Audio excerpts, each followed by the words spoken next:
So mga tol, masamang balita nga po para sa ating mga Pinoy boxing fans sapagkat natalo po ang Pinoy na pambato natin sa light flyweight na si Jerome Valoro sa Japan nito lang nakalipas na September 10. Tinalo po siya ng former world champion na si Japanese Katsunari Takayama via unanimous decision sa kanilang 8-rounder bout. Dahil dyan mga tol, bumagsak na ang record ng 23 anyos na Pinoy sa 7 wins, 4 losses and 1 draw. Habang umabante naman ang record ng Hapon sa 34 wins and 9 losses with 12 knockouts. Sa kabilang banda naman mga tol, may kumakalat nga pong balita na nagdedemand umano ang undisputed welterweight at kasalukuyang pound for pound king na si Terence Crawford sa rematch nila ni Errol Spence Jr. Ayon sa kumakalat na balita mga tol, gusto umano ni Crawford na may catchweight sa rematch nila ni Spence ng 148 pounds at may rehydration clause umano na 10 pounds. Ibig sabihin lang yan mga tol, hindi lalampas ng 158 pounds ang timbang nila sa mismong laban. So marami tuloy ang nagsasabi mga tol na ginagaya umano ni Crawford itong si Gervonta Tank Davis. Kung matatandaan, ganyan na ganyan din po ang demand ni Tank Davis noon kay Ryan Garcia.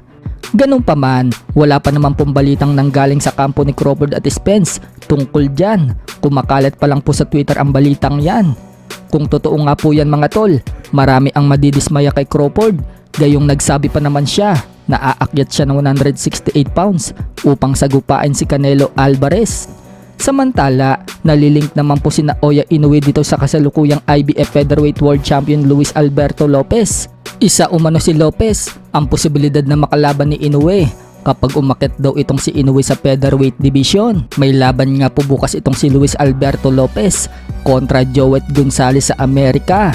Dedepensahan ni Lopez ang titulo niyang IBF Featherweight World title. Sa kakatapos nga lang po ng weigh-in nila kanina mga tol, nag-overweight pa nga itong si Joet Gonzalez. Tumimbang siya ng 126.4 pounds. Habang si Alberto Lopez tumimbang ng 125.2 pounds. Binigyan nga po ng 2 oras itong si Joet Gonzalez upang makuha ang timbang. Kaya noong sumalang ito sa pangalawang pagkakataon, tumimbang na siya ng 126 pounds. Dahil dyan, tuloy na ang bakbakan nila bukas. Magandang laban nga po yan bukas mga tol. Wala pa nga pong nakakapag-knockout dito kay Joet Gonzalez.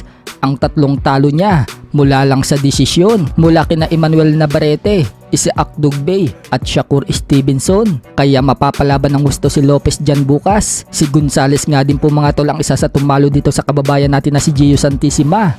TKO po ang inabot ni Santissima sa round 9, 1 taon na ang nagdaan. Sa kabilang dako naman mga tol, mapapalaban nga po muli ang top contender ng super bantam na si Australian Sam Goodman sa October 15. At gaganapin pa rin po yan sa baluarte niya sa Australia. Haharapin niya itong si Miguel Flores ng Mexico. Kung matatandaan, tinalo nga po ni Sam Goodman ang number 1 contender sa super bantam na si Raiz Alim nito lang nakalipas na 3 buwan. At ginanap din niya sa baluarte ni Sam Goodman. Nakuha po niya ang panalo via split decision. Minsan na din namuntik na makalaban ng pambato natin na si Carl-James Martin itong si Goodman. Subalit hindi lang natuloy. Maganda nga po kung makalaban ito ni Martin para masubukan ang pambato natin.